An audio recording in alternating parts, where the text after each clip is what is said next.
Ada yang PM Nina hari tu, Nina macam mana saya nak buat kari saya ni pekat macam yang Nina buat. Jawapannya satu je. Ini cara Nina cara orang lain pula ya. Cara Nina lebihkan bawang dan Nina akan gunakan tomato. Bila Nina tumis pun agak lama supaya dengan cara ni kita punya kari nanti lambat nak basi Nina gunakan juga serbuk cili nak bagi kita punya kari tu warna dia cantik.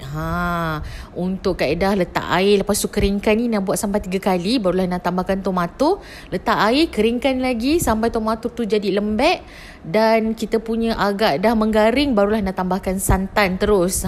Nina tak letak air baru letak santan.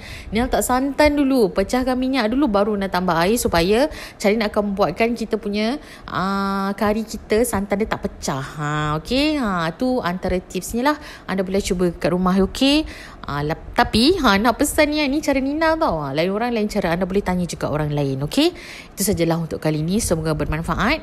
Kata jangan lupa subscribe, like and share, hit the bell notification untuk pelbagai benda menarik daripada Nina.